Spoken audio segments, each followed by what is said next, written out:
L'émission spéciale de la RTBF diffusée hier soir après le journal télévisé évoquait un scénario qui parlait de la déclaration d'indépendance de la Flandre. C'était bien sûr un programme de fiction, mais sa diffusion est la base d'une grande polémique. Nous allons en parler ce soir. Ce programme a bien sûr suscité des réactions. Des gens sont descendus spontanément devant le Palais Royal. Beaucoup de téléspectateurs se sont exprimés sur les sites internet. Des réactions défavorables, mais aussi très favorables. Vous l'avez compris, ce serait une page importante de ce journal. Vous pourrez découvrir aussi dans ce journal un document qui montre la vie des femmes en prison. Un document étonnant que vous pourrez voir plus en détail aussi sur la une aujourd'hui. Un sommet européen se tient ce soir à Bruxelles. Les dirigeants vont revenir sur le gel partiel des négociations d'adhésion de la Turquie à l'Union européenne. Il y aura d'autres dossiers sur la table des Européens. Justine Henin est honorée à Paris. Elle a été élue sportive de l'UNESCO. Elle s'engage à participer à une lutte intensive contre le dopage.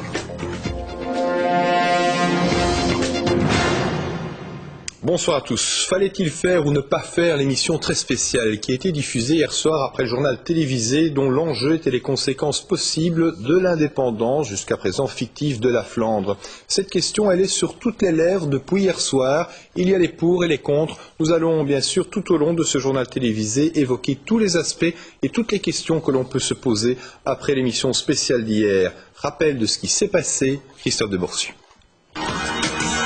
Question à la une commence comme d'habitude à 20h20. Comme d'habitude, une allocation de chômage non. Cumulée avec des petits boulots au noir. Vas-y vite parce qu'on est à l'antenne et il s'agit... Attention François, générique, c'est parti. Bonsoir à tous, l'heure est grave, excusez-nous pour cette interruption, événement exceptionnel, moment exceptionnel. Nous devons en effet interrompre question à la une pour vous présenter une page très spéciale du journal télévisé. La Flandre va proclamer unilatéralement son indépendance. Frédéric, que se passe-t-il pour l'instant ? Eh bien, François, c'est un véritable coup de tonnerre ici au Palais Royal. Frédéric Gersdorf explique alors que le roi et la reine viennent de fuir le pays à bord de cet avion. Christophe, que se passe-t-il au Parlement flamand ? Les parlementaires réunis ici viennent de décider à une écrasante majorité, semble-t-il, l'indépendance de la Flandre, l'indépendance pour tout de suite. Pour souligner la solennité du moment, le directeur de la télévision, Alain Gerlache, commente l'événement. On découvre Anvers en liesse, Axel Red dans la combine et moins enthousiaste. C'est déjà tellement petit, il ne reste plus rien. J'ai la frontière dans mon jardin. Vas-y vite parce que... Le caractère fictionnel de l'émission a été annoncé dès le début par ce panneau. Et après une demi-heure, François de Brigode annonce pour la première fois que c'est une fiction. Merci Alain, même si c'est une fiction, la tension est-elle palpable en périphérie? Au même moment, un bandeau permanent s'affiche au bas de l'écran, il ne laisse aucun doute. Ce soir, suite à une décision du Parlement flamand, les trams de la STIP ne peuvent plus desservir la région flamande. Beaucoup de personnes se sont pourtant laissées prendre, même lors du tournage de reportages, comme ces Bruxellois obligés de monter dans un bus flamand. Et nous qui avons les abonnements de la STIP, qu'est-ce qu'on fait avec le bus de la... Ah oui, c'est vrai, on est censé payer. Ce soir, L'émission a énuméré les conséquences de l'indépendance flamande. Exemple, un nouveau timbre avec Astrid de Heerst, reine de Flandre, des voitures de police New Look, de nouveaux passeports, de nouvelles plaques minéralogiques et la division des immenses collections du musée fédéral d'histoire naturelle. Du casse-tête chinois. Diviser la collection, on n'y pensait pas, c'est un travail incroyable, il faudrait des générations pour diviser ça. Un numéro de téléphone était à disposition des téléspectateurs interloqués. Ils ne s'en sont pas privés. Les appels arrivaient ici, à la rédaction du journal télévisé. Beaucoup ils sont très choqués, beaucoup en larmes. Certains nous parlent de malaise de personnes âgées, leur papa, leur maman, ils ont dû emmener à l'hôpital. Voilà. Oui, c'est ce qu'ils nous disent, on ne peut pas le vérifier évidemment. Il y en a d'autres qui nous disent qu'ils ont renoncé à annuler leurs vacances en Flandre parce qu'ils y ont cru. Mais 20% des téléspectateurs étaient ravis. Un nombre croissant au fil de la soirée. Un appelant a même utilisé la technique de l'arroseur arrosé. Eh bien, il nous a appelé il y a quelques instants pour nous dire que son ami venait faire une crise cardiaque et il vient de rappeler. C'est un canular aussi. Pour ceux qui en doutaient encore, la fin de l'émission a levé toute ambiguïté. Ceci et tout le reste était bel et bien une fiction. Le document fiction était évidemment suivi d'un débat, un débat pour comprendre la démarche de la RTBF, un débat pour éclairer aussi une grande enquête lancée par notre chaîne sur l'avenir de la Belgique.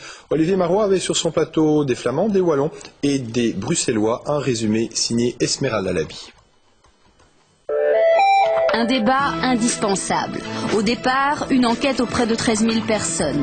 Des questions fortes. Quel est l'avenir de la Belgique? Faut-il continuer à vivre ensemble? Premier avis flamand. Le CDNV avance l'idée d'un confédéralisme. Ce sont des pourparlers avec nos collègues francophones sur des sujets et trouver des solutions ensemble pour que la Belgique puisse fonctionner d'une manière meilleure que c'est actuellement le cas. Chez nous, au sein du parti, il n'y a personne qui pose ou qui fait poser la question sur la fin de la Belgique. C'est un mythe.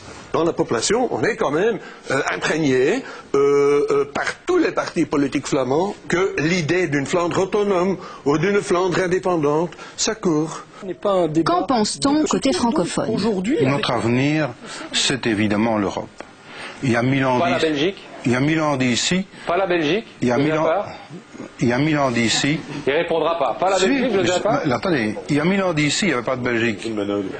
Dans 1000 ans, il n'y aura pas de Belgique. Quelle que soit l'évolution, en tout cas, nous prétendrons, nous, Bruxellois et Wallons unis, à poursuivre l'État belge. Moi, je refuse de jouer la surenchère communautaire. Je ne vais pas aller ni du côté francophone, ni dans la discussion avec mes amis flamands en disant c'est à celui qui sera le plus musclé devant sa communauté qui va l'emporter. Le débat est interactif. Olivier Marois pose des questions. Au call center, Julie Morel apporte les réponses des téléspectateurs. La plus grande erreur est de se séparer. Il ne faut pas donner raison à une poignée d'extrémistes des deux côtés. 2 heures de débat, mais que faut-il en retenir? Peut-être ce dessin de Kroll. Consultation par téléphone. Voilà, oui. Hier soir, plusieurs citoyens ont tenu à réagir directement donc pendant l'émission et certains se sont rendus devant le Palais Royal, la plupart pour manifester leur soutien à l'unité du pays. Si certains critiquent la méthode utilisée par l'RTBF, d'autres y voient ce qu'ils appellent un électrochoc. Sabine Brelet. À quelques pas du Palais Royal, un rassemblement se forme. À côté de la dizaine de figurants recrutés pour l'émission, des citoyens. Certains sont des militants de Belgique Unie, d'autres des Belges qui aiment leur pays et veulent le rappeler. Ils écoutent le débat qui suit l'émission, discutent entre eux, parfois vivement. Tous sont secoués par l'émission. J'ai dit à mon mari, nous on va aller au Palais Royal, on va aller voir. Mais quand je vois que c'est un canular comme ça, je trouve ça honteux. Vous avez cru, vous? Mais moi j'ai cru, oui, j'ai reçu des messages, j'ai reçu au moins 5 ou 6 messages d'amis qui m'ont dit oui, ça ne va pas, la Belgique est là, allez, sortez et tout ça. Moi j'ai vu marqué c'est une fiction, mais j'ai pas cru. À partir du moment où on marque que c'est une fiction, oui, mais ça veut dire qu'il y a un effet de... Ça démontre ce qui peut se passer en réalité. Et je crois que c'est important de réveiller un petit peu le Belge. Réveiller le Belge, les consciences. Pour certains, cet objectif est au moins atteint. On est nus parce qu'on ne veut pas la séparation de la Belgique. On veut une Belgique unie. On ne veut pas que les Flamands et les Wallons se déchirent. Le débat est très brutalement ouvert. Je pense que c'est ça que vous vouliez.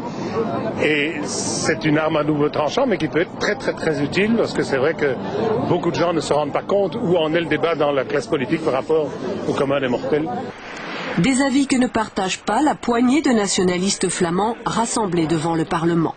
Je pense qu'il s'agit là d'une répétition générale. Que la Flandre devienne indépendante, c'est inéluctable, c'est une certitude, nous en sommes convaincus. Toujours plus de gens sont convaincus que la Flandre deviendra indépendante, c'est une question de temps. Est-ce la méthode ou le sujet traité qui a eu le plus d'impact émotionnel? Le débat n'est pas clos. Une réaction du Palais Royal, le communiqué dit ceci, ce n'est pas le rôle du Palais de commenter ou de condamner des programmes TV ou des initiatives de presse. Nous constatons simplement que ce programme avait les caractéristiques d'un canular de mauvais goût, c'est ce qu'indiquait le Palais Royal. Certains journalistes à la RTBF et à l'extérieur aussi se sont posé la question de la crédibilité de l'information et de la confiance du public à l'égard du travail journalistique. Qu'en est-il de la déontologie? État des lieux, Sabine Brelet. Une partie des 280 journalistes de la RTBF s'est rassemblée en début d'après-midi pour débattre de l'émission. Pour des raisons de confidentialité du projet, nombreux étaient ceux qui n'étaient pas au courant de la démarche journalistique des concepteurs. Si de manière générale il n'y a pas de remise en cause du fond abordé par l'émission, la forme pose question. Une partie des journalistes craignent en effet que la crédibilité du journal soit quelque peu écornée. C'est important parce que le journal à la RTBF, c'est le produit phare en quelque sorte de l'information RTBF. Et donc là, plus qu'ailleurs encore, ce qui est dit doit être vrai. L'Association des journalistes professionnels va plus loin dans la critique. Elle parle d'amalgame entre information et fiction et évoque de manière générale le risque de perte de confiance du public dans le travail journalistique. Je crois que c'est d'utiliser le crédit, la confiance que les gens ont en certaines personnes. Et ceux qui présentent le JT ont cette confiance du public, c'est d'avoir utilisé ce crédit dans quelque chose que l'on fait passer pour de l'information et qui n'est pas de l'information. Même si par après, on leur explique qu'il s'agissait d'une fiction? Oui, mais pourquoi ne le fait-on pas d'emblée? Je pense que ça aurait peut-être moins eu d'impact émotionnel, mais peut-être autant d'impact informatif. À la RTBF, on se défend. Pour les responsables de la télévision, l'émission était balisée, avec panneaux annonçant qu'il s'agissait d'une fiction, centrale téléphonique pour réagir à chaud et débats qui suivaient. Quant à la perte de crédibilité du journal télévisé, merci. À mon sens, François de Brigode était aussi crédible hier soir quand il nous expliquait les risques qu'encourait la Belgique demain qu'il l'est ce soir quand il nous raconte les nouvelles du monde. Je ne crois pas que François de Brigode soit moins crédible aujourd'hui, je ne crois pas que la RTBF et son information soient moins crédibles aujourd'hui, peut-être même à la limite au contraire. Le débat d'aujourd'hui au sein de la profession devrait relancer l'idée d'instaurer un conseil de déontologie en communauté française. Je vous le disais, vous le savez, l'émission diffusée sur nos antennes hier soir après le journal télévisé sur toutes les lèvres, les sentiments de pas mal de téléspectateurs sont mitigés, les avis sont donc nuancés. Reportage à Namur de Michel Toussaint. Il est 8 h du matin, la gare de Namur bat son plein, juste en face le Grand Hôtel de Flandre. L'endroit semble donc idéal pour prendre la température, se faire une petite idée des réactions des gens. Moi ça m'a pas fait rire parce que je suis d'origine flamande, ça fait 17 ans que j'habite ici et c'est des choses qui personnellement ne font pas rire, quoi. Je trouve que c'était une bonne initiative, bon, de montrer qu'est-ce qui pourrait arriver en Belgique. La méthode n'était pas un peu trop choc? Peut-être pour certains, mais bon, pas pour moi. C'est pas mal qu'on secoue un peu le cocotier de temps en temps et qu'on interpelle un peu les gens sur un sujet qui en général sur lequel les gens sont très timides finalement. Je me suis dit, bon, c'est un scénario à réflexion, un scénario possible à réflexion. Après coup, bien sûr, hein. Mais sur le coup, je me suis dit que c'était un petit peu dur. Je suis triste. Si, j'ai pas dormi. Honnêtement, j'ai pas dormi. Ça vous a secoué à ce point? Oui, si, je suis émue, oui.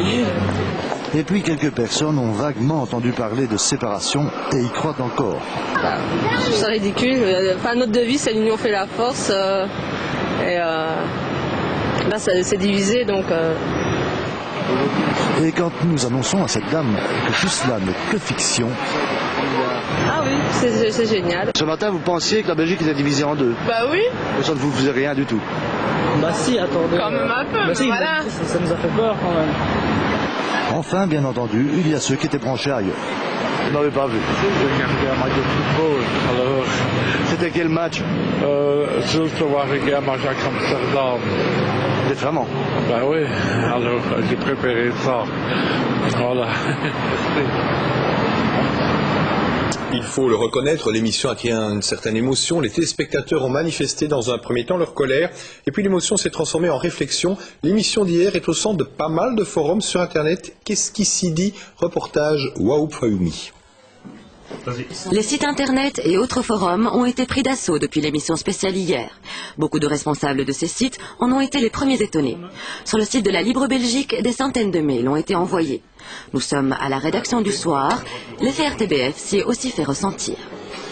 C'était du jamais vu puisque à minuit, on avait enregistré quasiment 600 réactions. C'est vraiment un record. Ce matin, vers 8 h, il y en avait plus de 1000 et à l'heure où je vous parle, il y en a 1700, donc c'est vraiment du jamais vu. Donc c'était assez dur, je pense, par rapport à la RTBF.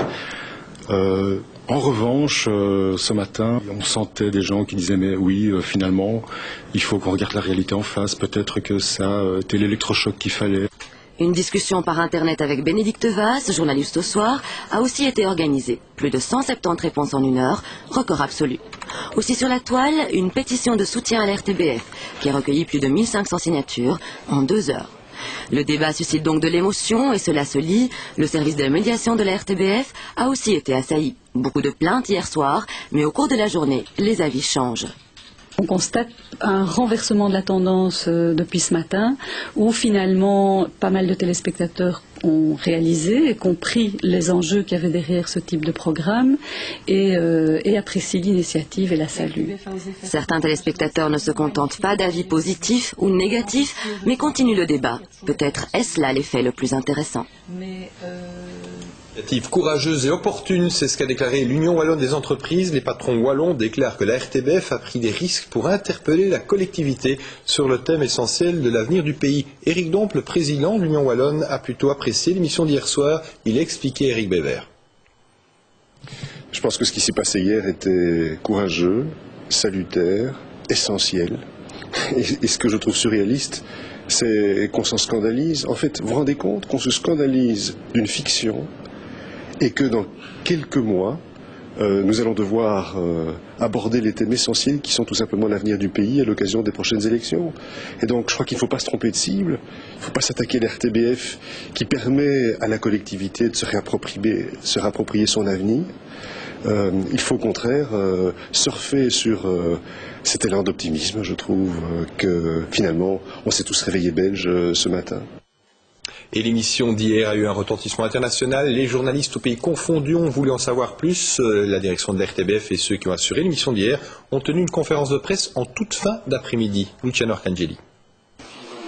Une conférence de presse attendue et suivie par des dizaines de journalistes venus d'un peu partout pour évoquer la genèse et les développements de ce documentaire fiction.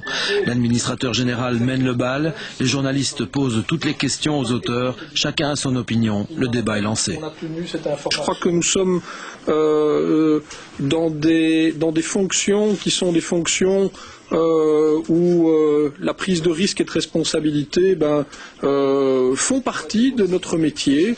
Notre objectif reste un objectif d'information.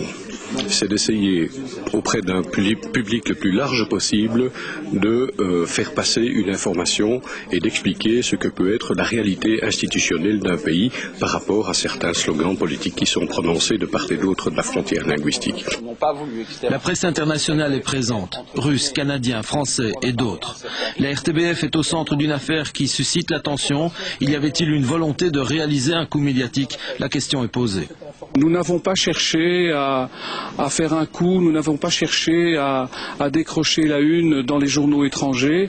Ce qui nous intéresse, c'est de faire de la télévision moderne, de la télévision qui s'adresse à tous et qui permet au plus grand nombre, pas seulement aux spécialistes des questions politiques ou aux cercles intellectuels fort respectables, mais qui permettent au plus grand nombre de comprendre mieux le pays dans lequel ils vivent et les enjeux des débats politiques qu'ils entendent.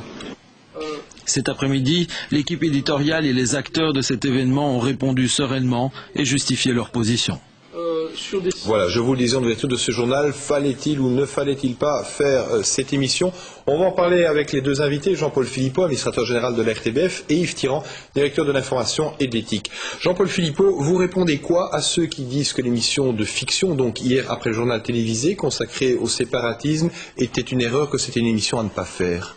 Je réitère tout d'abord mes excuses personnelles vers toutes celles et ceux qui ont été submergés par une émotion que nous ne souhaitions pas susciter.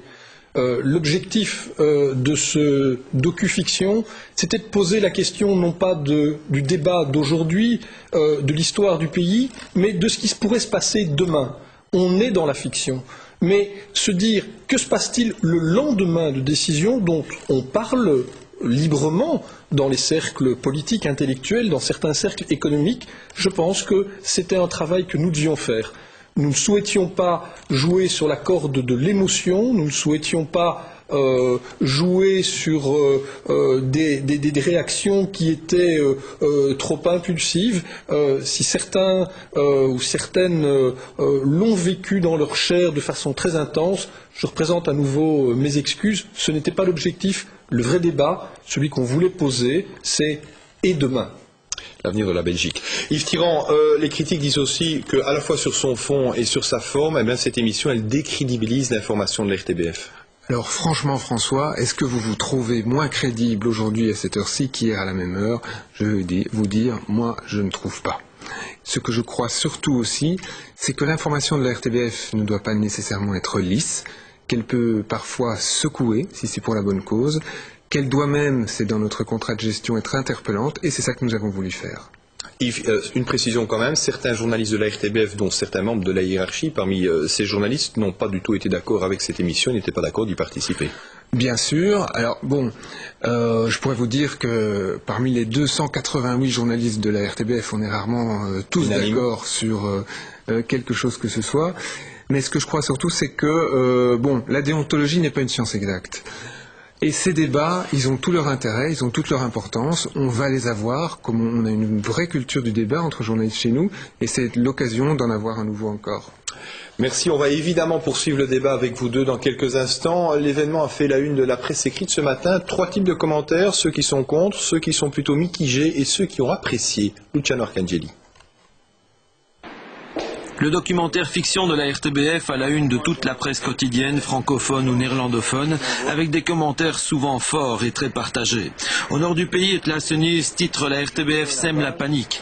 Gazette van Antwerpen et le Morgen soulignent dans un même ton que la RTBF proclame l'indépendance de la Flandre en semant un vent de panique. L'éditorialiste du Standard relève dans sa manchette que la rue de la Loi trébuche sur le faux journal de la RTBF. Enfin, le Nieuwsblad souligne qu'un vent de panique a secoué la Wallonie. La presse francophone est plus prolixe. Dans l'édito de Vers l'avenir, Pascal Belpère tense les journalistes de la RTBF qui ont, je cite, interprété de concert une farce grandeur nature où déontologie et Belgique sont malades. Dans Le Soir, qui consacre plusieurs pages à cet événement, on peut lire à la une « La Belgique est morte ». Bénédicte Vaz souligne un choc salutaire, révélateur d'un tabou qui est finalement levé. Les journaux du groupe Sud Presse titrent « La RTBF affole le pays » et Louis Marette éditorialise, je cite, « Le service public était dans son rôle d'éducation permanente, il a osé, il a gagné ». La Libre titre la fiction qui ébranle la Belgique et dans son éditorial, Michel Conen souligne qu'Orson Welles n'aurait pas fait mieux tout en posant la question de l'éclatement du pays. On peut lire ailleurs, la RTBF lâche une bombe. La dernière heure revient sur cette émission spéciale qui a fait paniquer la Belgique.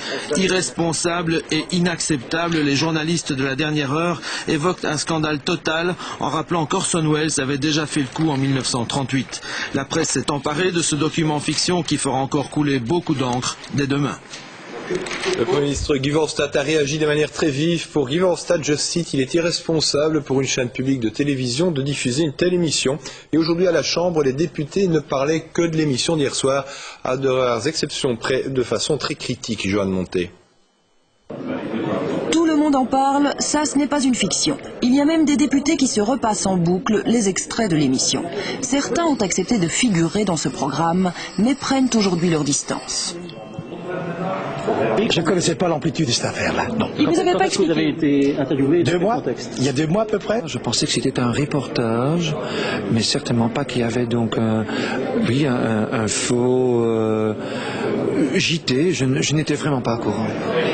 Et puis il y a ceux qui n'y étaient pas, mais n'auraient pas voulu y être. C'est un JT tronqué, et ça j'aurais pas aimé parce que je pense malgré tout que même si le téléspectateur doit être critique par rapport à son JT, il ne doit pas prendre tout ce que les journalistes disent pour de la vérité ou pour la vérité, n'empêche. Il y a quand même une certaine confiance du téléspectateur dans ce qu'il voit et dans les journalistes qui sont ceux qui lui parlent. On ne trompe pas les gens pendant 35 minutes sur quelque chose d'aussi grave et sur quelque chose d'aussi important émotionnellement aussi pour les Belges. Et je pense qu'il fallait certes avoir une émission intéressante, mais tout de suite dire aux gens que c'était une fiction. Et voici pourtant un fan.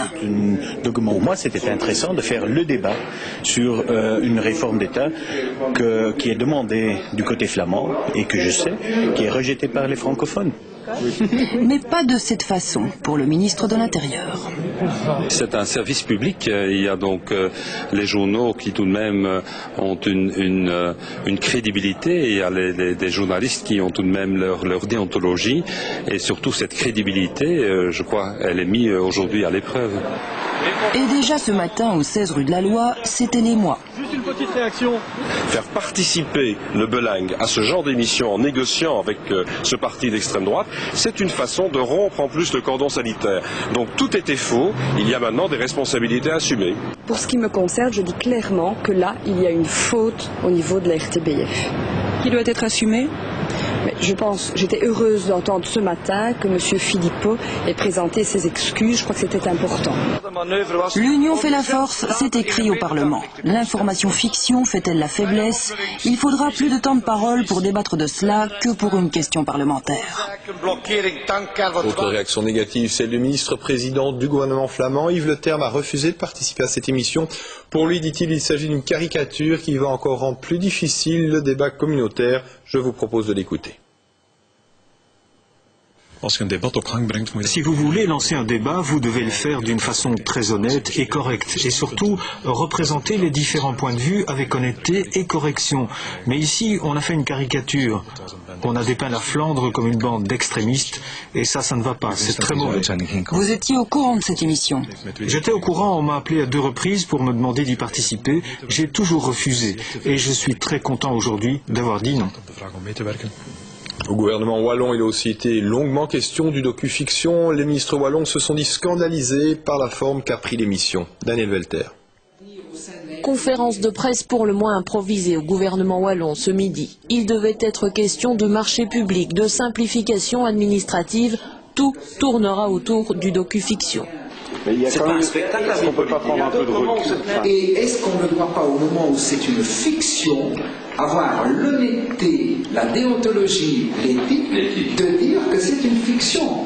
Le docu-fiction fait désordre. Pour le ministre-président et le vice-président du gouvernement wallon, ce genre de procédé décrédibilise les journalistes, effraie la population. Ils ne peuvent l'accepter, ils assurent n'avoir rien su de l'émission. Les politiques trouvaient que cette manière d'agir entre la fiction et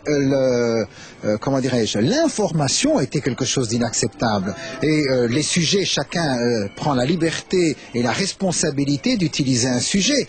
Mais la manière de le faire était pour nous quelque chose qui mettait l'opinion en panique. Il ne faut plus à l'avenir de cinéma, de mise en scène. Tout au plus faut-il commenter les événements, amener les uns et les autres à réagir, mais rien d'autre. Pas de coup d'éclat médiatique et surtout pas de coup d'état médiatique. Sur le fond, la question fait assurément débat vu le nombre de réactions. Elio Di Rupo estime qu'il faudra le poursuivre. En d'autres lieux, le sujet est à ce point sensible qu'il mérite, je cite, plus de discernement. La ministre de l'Audiovisuel, Fadila Lahanan, estime que, vu les réactions parfois de panique de certains téléspectateurs, certaines questions devraient être posées, notamment sur le moment où est apparue la signalétique, indiquant qu'il s'agissait bien d'une fiction. Elle a rencontré l'administrateur général Jean-Paul Philippot et le directeur de l'éthique, Yves Tirant. À l'issue de sa rencontre, Nathalie Guillemets a demandé à Fadila Lahanan si elle avait obtenu des réponses à ces questions. J'ai déjà eu un début de réponse, mais pas suffisamment que pour me prononcer définitivement sur le dossier. Ça veut dire quoi? Qu'il y a une enquête en cours? Alors ici, ce que j'ai demandé, c'est un dossier complémentaire à l'administrateur général qui va donc me transmettre les éléments d'information complémentaires que j'ai demandé. Mais de toute manière, vous devez savoir que ceux qui doivent me remettre un rapport, c'est aussi les commissaires du gouvernement. J'ai d'ailleurs eu un contact avec l'un d'entre eux tout à l'heure pour un peu fixer aussi le calendrier pour le Parlement la semaine prochaine. On a parlé de sanctions éventuelles, qu'en est-il? Je crois que tout ça est prématuré aujourd'hui. Ce que je voulais aussi rappeler par rapport à des sanctions éventuelles, il ne revient pas au ministre de tutelle de donner des sanctions. Il y a un conseil d'administration qui est quand même l'autorité responsable de la RTBF et c'est dans ce cadre-là et donc c'est demain que le conseil d'administration va se réunir et prendra position, je suppose, sur ce dossier. Jean-Paul Philippot, on le voit, on l'a entendu, le monde politique critique durement ce qui s'est passé sur antenne. Est-ce qu'on a violé les missions de service public de la RTBF? Si la mission de service public, si la mission d'information du service public, c'est aussi de faire prendre conscience que demain peut être une réalité, si notre mission est d'interpeller, de traiter de sujets qui concernent chacun de nos concitoyens, alors je ne pense pas qu'on ait transgressé une de nos missions. Il y a un débat sur la forme, on l'a vu, il est dans nos rédactions, il est dans les cercles de journalistes et de déontologie, il est dans l'opinion publique, c'est une chose. Il y a un débat sur le fond. Ce débat-là, il a conduit 300 000 téléspectateurs jusqu'au milieu de la nuit à écouter un débat important. Il a conduit aujourd'hui des réactions par milliers de diverses origines et à diverses destinations qui disaient toutes la même chose. En tant que citoyens, l'avenir de ce pays, l'avenir de notre pays nous concerne et nous intéresse et donc nous voulons également nous exprimer. On peut discuter de la forme, il y aura des lieux pour en discuter, nous rendrons des comptes et c'est bien légitime, mais sur le fond, est-il opportun aujourd'hui de parler des conséquences d'une rupture de la Belgique? Nous estimons que c'était un devoir, c'est une mission de notre service d'information. Yves Tirant, directeur de l'information et de l'éthique, donc quand on entend que notre code de déontologie n'a pas été respecté, vous dites quoi, ce qui est quand même une accusation? Je sors mon code de déontologie, soyons pratiques et concrets, et je me tourne vers l'article qui fait problème, qui est l'article 42, qui dit la chose suivante: quand il apparaît utile de procéder à une représentation fictive d'événements réels, la fiction sera toujours présentée en sorte que toute confusion soit raisonnablement empêchée. C'est cette démarche-là qui nous a guidés, à travers l'ensemble des éléments et des indices et des indicateurs que nous avons donnés aux téléspectateurs pour qu'ils comprennent qu'il s'agissait bien d'une fiction. Alors, à partir de là, on peut imaginer tous les débats possibles. Certains diront non, la confusion n'était pas raisonnablement empêchée. D'autres diront mais oui, bien sûr. Encore une fois, la déontologie n'est malheureusement peut-être pas une science exacte. Jean-Paul Philippot, des partis d'extrême droite très clairement comme le Vlaams Belang essayent de récupérer l'émission d'hier. C'est évidemment choquant. Vous dites aussi quoi, ceux qui affirment que le cordon sanitaire a été rompu hier à la RTBF? Je suis choqué. C'est le contraire de la vérité. En tant qu'homme et en tant que démocrate, je trouve ce procédé particulièrement abject. Et au nom de toute notre rédaction, vis-à-vis de chacun de nos téléspectateurs, je peux vous assurer que la RTBF sera toujours en pointe pour dénoncer tous les radicalismes et toutes les ruptures par rapport à l'expression d'un débat démocratique. Nous l'avons montré dans l'émission Question à la Une. Les équipes qui ont hier mis à l'antenne ce reportage l'ont montré plus d'une fois par le passé. Nous continuerons à le faire. Toute tentative de récupération d'amalgame n'est pas acceptable. Toute dernière question, Jean-Paul Philippot. On entend aussi en Flandre dire que l'émission d'hier était téléguidée par le monde politique francophone pour nuire justement à la Flandre. Écoutez, c'est une affirmation totalement dénuée de fond, dénuée de sens. Il n'y a eu aucune information. Il n'y a eu aucun contact avec quelconque parti politique. Je dirais même plus loin. Nous avons, et j'ai personnellement informé notre conseil d'administration qu'il y aurait une émission exceptionnelle de notre rédaction à l'antenne hier. Je n'ai pas, avec mon conseil, présenté le détail et le contenu. L'information, elle a été tenue dans notre rédaction. Nous avons, outre un code de déontologie, un statut assez clair qui dit la rédaction, elle est indépendante, elle exerce une liberté rédactionnelle. Ce n'était pas à moi à la rompre, elle n'a pas été rompue. Et alors, au vu des réactions des partis politiques francophones, mais où voyez-vous le complot ou la collusion? Je pense que s'il y a bien une forme d'unanimité, c'est de la part des représentants des déclarations du monde politique à l'égard de la RTBF. Je n'en suis ni heureux ni triste, je le constate. Donc la thèse du complot, à nouveau un amalgame et une récupération, peut-être pour masquer un débat qui concerne nos concitoyens. Qu'est-ce qui va se passer? Merci à tous les deux. Voilà donc pour cet important chapitre et ça ne fait aucun doute, on en reparlera dans les prochaines heures et dans les prochains jours. Autre moment important de l'actualité chez VW Forêt, syndicat et direction se sont réunis aujourd'hui pour une phase qualifiée de décisive dans les négociations sociales. Et on a appris que la direction promettait au moins 2000 emplois en 2007 pour fabriquer des polos, des golfs et aussi un autre modèle. Hubert Mestry. Comme d'habitude, aucun commentaire au début des négociations. Celles-ci ont d'ailleurs été interrompues un moment par l'arrivée d'une centaine de manifestants venus de Forêt. On attendait aujourd'hui des précisions sur l'avenir industriel de l'usine. Je dois quand même vous dire qu'on a parlé dans des termes plus concrets déjà sur ce qu'on va fabriquer, ce qu'on va faire pendant la période 2007-2008. Donc ça commence à prendre forme. L'usine pourrait ainsi produire 46 000 polos, mais aussi 14 000 golfs, et on confirme bien un modèle de la gamme Audi, ce qui garantirait plus de 2000 emplois. Mais aujourd'hui, c'est sur les primes de départ calculées sur les années d'ancienneté que ça a calé. Pour nous, il y avait un accord, mais aujourd'hui, les syndicats ont essayé de nous convaincre d'améliorer ces primes-là. Et je dois dire, là, on aurait espéré de pouvoir parler d'autres choses aujourd'hui. La direction veut calculer les primes sur 25 années de présence dans l'entreprise maximum. Les syndicats ne veulent pas de ce plafonnement. Mais c'est pas à nous de dire à la presse qu'on a mis sur la table, donc on continue sur le point où on est arrivé maintenant la semaine prochaine. C'est pas une question de blocage puisqu'on a déterminé 3 réunions futures lundi, mardi, mercredi, mais dans une négociation c'est toujours comme ça. Hein. C'est logique que ça ne va pas être tellement facile à chaque fois. Hein. Les partenaires se sont donc quittés sur un climat tendu. Ils se reverront la semaine prochaine. D'ici là, pas de reprise du travail. Et puis au chapitre judiciaire, le verdict est tombé dans l'affaire de vol avec violence, séquestration et torture sur une octogénaire. Les 3 coupables ont été condamnés, chacun à 15 ans de réclusion criminelle. Ce soir, sur la une, à 22h, un document important, c'est la vie en prison de femmes à la maison d'arrêt de Berkendal. 4 femmes, dont l'une en détention préventive, témoignent à visage découvert. Même si les conditions de détention sont qualifiées de bonnes, leur vie est suspendue. La prison a-t-elle du sens pour ces 4 femmes qui, précisons-le, n'ont pas commis de crime de sang? À vous de voir, et aussi de quoi nourrir votre réflexion avec un aperçu maintenant de ce fameux document. Nous sommes à Berkendal, une maison d'arrêt décrite comme une prison modèle pour femmes. Mais même ici, impossible d'éluder cette question. La prison a-t-elle un sens, par exemple, pour les personnes malades qu'on y enferme? J'ai fait une tentative de suicide en mettant le feu chez moi. J'ai perdu ma fille dans un incendie le 31 mai 2005. J'ai voulu passer par là où elle est passée. La prison a-t-elle un sens pour ces mères de famille qui ne cessent d'être rattrapées par un passé de toxicomane? La prison a-t-elle un sens pour toutes ces femmes dont la vie est ruinée à la suite d'une brève incarcération? Plus de logement, plus de travail, des enfants placés. Alors que les prisons débordent, c'est l'une des questions que nous avons voulu poser à la ministre de la Justice. Finalement, nous n'avons pas les mains libres pour travailler, puisque c'est le pouvoir judiciaire qui décide si oui ou non une personne est placée en détention préventive et pour combien de temps.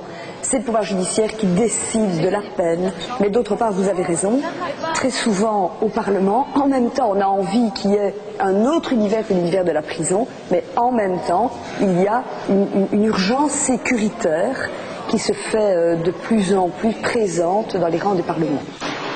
Alors rien d'étonnant peut-être à ce que les peines alternatives se développent à un train de sénateurs. Ainsi par exemple, sur les 1300 bracelets électroniques annoncés, 600 seulement sont en circulation. 700 détenus de moins dans nos prisons, de quoi pourtant diminuer un peu la surpopulation, mais voulons-nous vraiment vider les prisons? C'est pas grave, un an tranquille. Voilà, ce document est signé Isabelle Salès et vous pouvez le voir donc sur la une à 22h. Les dirigeants européens se retrouvent ce soir en réunion à Bruxelles. Ils doivent entre autres confirmer le gel partiel des négociations d'adhésion de la Turquie à l'Union européenne, mais ils vont aussi poursuivre les discussions sur l'élargissement. Une question notamment est posée, jusqu'où peuvent aller les frontières de l'Union? Et en direct de ce sommet, on retrouve Isabelle Heusen. Isabelle, cette réunion est importante, mais importante à plus d'un titre, Isabelle.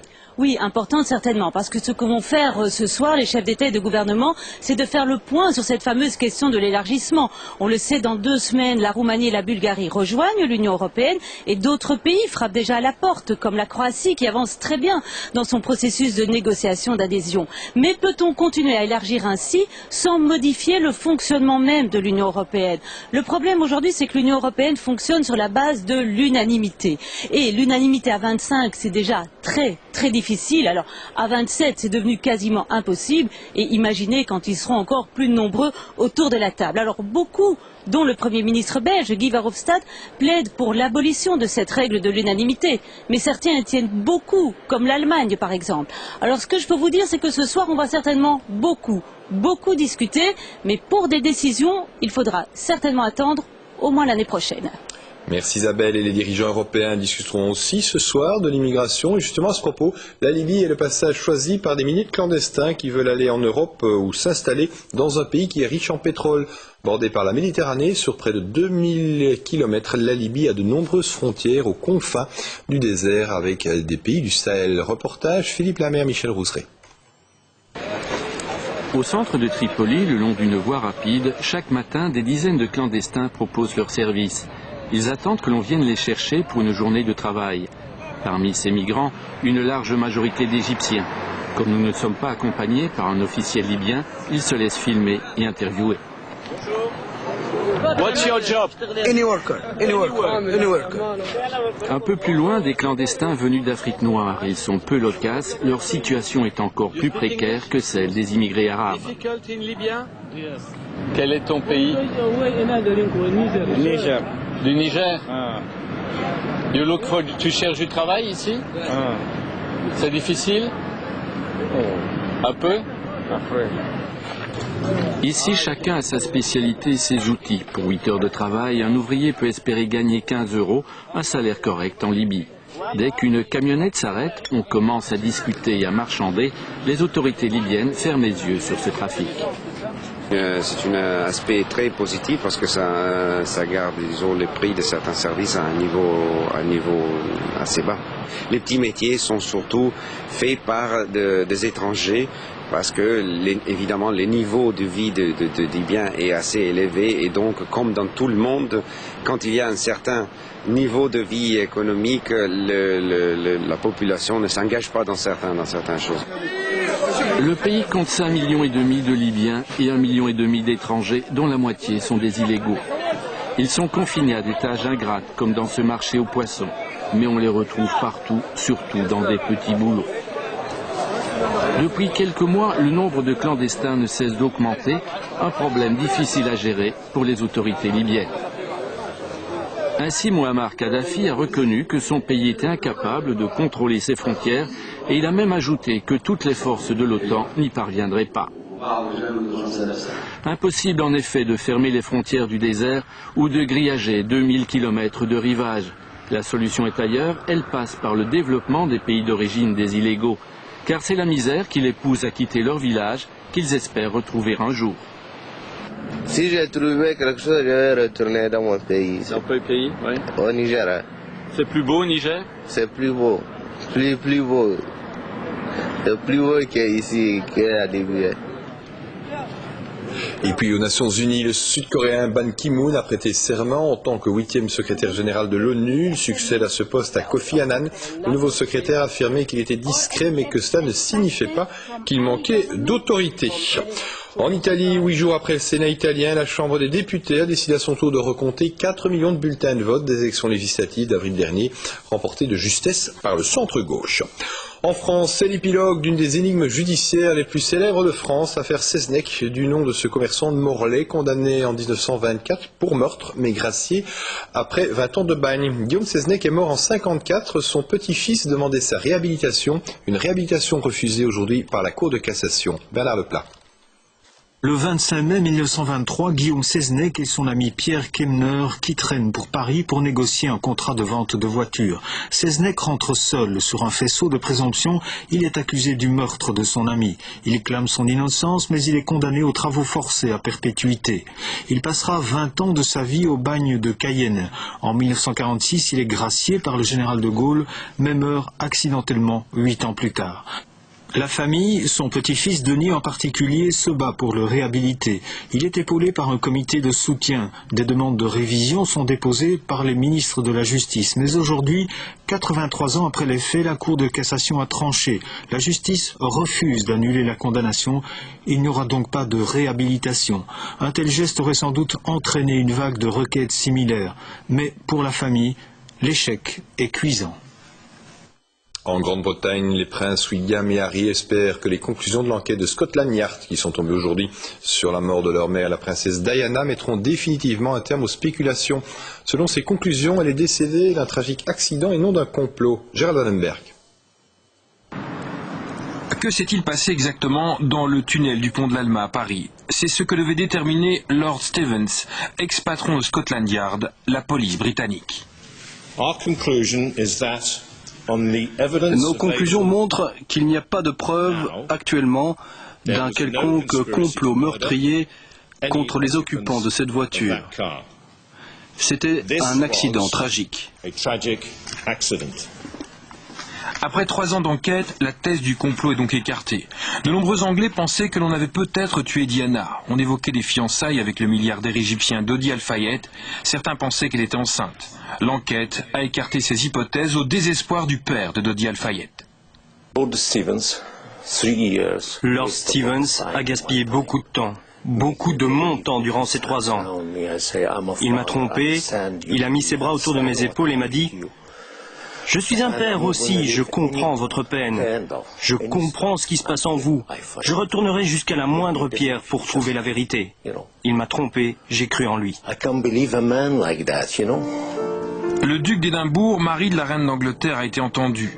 On sous-entendait parfois dans les journaux qu'il aurait pu organiser le meurtre avec l'aide des services secrets britanniques. 10 ans après la mort de la princesse, ce rapport a tout démenti. Mais ça ne suffira sans doute pas à faire taire définitivement toutes les rumeurs. À Namur, la poursuite de la commission AWIP, l'agence wallonne pour l'intégration de la personne handicapée, pointée du doigt pour ses nombreux dysfonctionnements. Ce matin, c'est l'ancien ministre des Affaires sociales, l'écologiste Thierry Detienne, qui était entendu. Il avait à l'époque émis des réticences sur le renouvellement du mandat de l'administrateur général Georges Rovillard. Interrogé sur la possibilité de le révoquer, le ministre à l'époque a souligné la difficulté générale en Wallonie de révoquer les hauts fonctionnaires dirigeants, dit-il. On attend pour demain l'audition de l'actuel ministre des Affaires sociales, la socialiste Christiane Vienne. Et puis dans la région de Mons, une vaste opération de contrôle routier s'est déroulée aujourd'hui. Cette action visait principalement le trafic de métaux volés et la criminalité des bandes itinérantes. Joël Merte. Des barrages comme celui-ci ont été mis en place en différents points stratégiques de l'arrondissement judiciaire de Mons. Chaque véhicule arrêté est minutieusement contrôlé. On regarde premièrement s'ils transportent bien ce qu'ils doivent transporter, s'il n'y a pas de produits illicites et de produits interdits. Nom de code de l'opération Metallica. Il s'agit de repérer les trafics de métaux et de véhicules volés en augmentation ces derniers temps dans la région, mais aussi intercepter les bandes itinérantes responsables de nombreux vols. Les contrôles opérés aujourd'hui visent principalement les vols de métaux et les vols par ruse qui sont commis chez les personnes âgées principalement, et les vols qualifiés dans les habitations qui se passent en journée, et on vise le moyen de transport donc des auteurs de ce genre de faits, à savoir les camionnettes principalement. Et donc on fait des contrôles des camionnettes pour voir les différents chargements qui peuvent s'y trouver, et par rapport aux passagers, s'ils sont connus ou pas des services de police. L'opération est coordonnée par la police fédérale. En tout, 150 agents des 6 zones de police locales concernées, ainsi que les services des douanes, la police judiciaire fédérale et la police des routes ont été mobilisés pour cette action d'envergure. Les contrôles sont toujours en cours et devraient se poursuivre pendant toute la soirée. En sport, tennis, nouvelle récompense pour Justine Hénarden. Quelques jours après avoir été sacrée championne du monde, la joueuse belge a été nommée cet après-midi à Paris championne de l'UNESCO pour le sport. Notre tenniswoman apportera désormais son soutien à la lutte contre le dopage. Benjamin de Senac. Roland Garros, bienvenue dans le jardin de Justine Hénin. Mais à l'ombre du central, pas de bruit de balle. Les allées sont bien calmes et permettent une petite balade d'amoureux, mais pas tout à fait ordinaire. Aujourd'hui, Justine serre la main du président de l'UNESCO. Voilà, Madame l'ambassadrice. Aujourd'hui, Madame l'ambassadrice, ça me va bien, non, c'est un grand moment. Je l'ai dit, il y a vraiment des victoires qui sont importantes sur le court, mais il y en a qui le sont en dehors, et il y a des émotions très fortes. Aujourd'hui, c'en est une, parce qu'on ne s'attache pas qu'à la performance, il y a les valeurs humaines, et je pense que ça, c'est un grand honneur, une grande fierté d'être la première femme, évidemment. Première femme aux côtés de Pelé, Bubka ou Schumacher. Dans le musée de Roland-Garros, Justine fait déjà partie des meubles. Elle marche vers sa mission délicate, la lutte contre le dopage qui existe aussi dans le tennis. Il existe aussi dans le tennis, il y a eu des cas malheureusement, et maintenant je peux peut-être en parler de manière plus ouverte puisque j'ai un peu un rôle par rapport à ça. Donc j'ai prouvé que je pouvais gagner de manière propre, et je crois que c'est ça, il faut sensibiliser les jeunes dès le plus jeune âge, parce que évidemment c'est un fléau qui touche encore beaucoup de sports. Donc la performance sportive c'est une chose, mais la vie qu'il y a après c'est bien plus important, et il ne faut pas se la détruire pour quelques médailles en plus, ça c'est sûr. Objectif difficile, la mission peut commencer. Justine peut être fière. Plus fière parce que je sais qu'ici on ne parle pas que de mon revers ou que du beau jeu que j'ai, parce que les gens s'attardent beaucoup là-dessus, mais de ce que je peux véhiculer, et ça alors on s'attache plus à la personne. Et moi j'ai pas seulement envie d'être une bonne joueuse de tennis, j'ai envie d'essayer d'être quelqu'un de bien. Voilà, défaite en football sans conséquence hier soir pour Zulte Waregem, d'ores et déjà qualifié pour les 16e de finale de la Coupe UEFA. Les Belges accueillaient l'Ajax Amsterdam. Résultat, le club flandrien s'est incliné 0-3 face aux Néerlandais. Les buts de la rencontre ont été inscrits par Huntelaar et Hintinga. Pour rappel, Zulte Waregem est notre dernier représentant engagé en Coupe d'Europe. Voilà pour le dernier but. C'est la fin de cette édition. Tout de suite un épisode du commissaire Moulin, suivi, je vous le disais, de C'est la vie en prison de femmes. Bonne soirée à toutes et à tous. Merci de nous avoir suivis.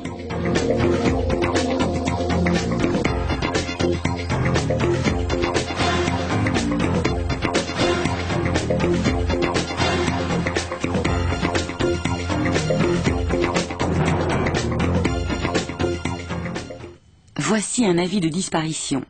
Samedi dernier, le 9 décembre, Carla Mostings, âgée de 29 ans, a quitté son domicile de Roosdaal.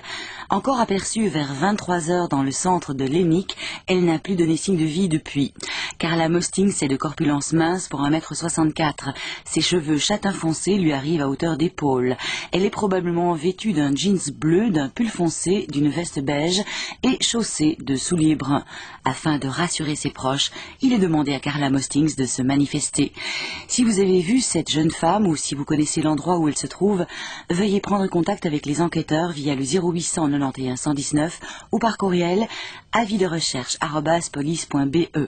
Cet avis sera disponible sur le site www.police.be sous la rubrique disparition.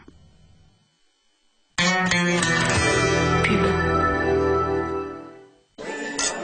2007 for Life, le petit cadeau qui peut rapporter gros. Gratter et gagner jusqu'à 2007 € par mois, à vie. Laissez-vous gagner par la chance.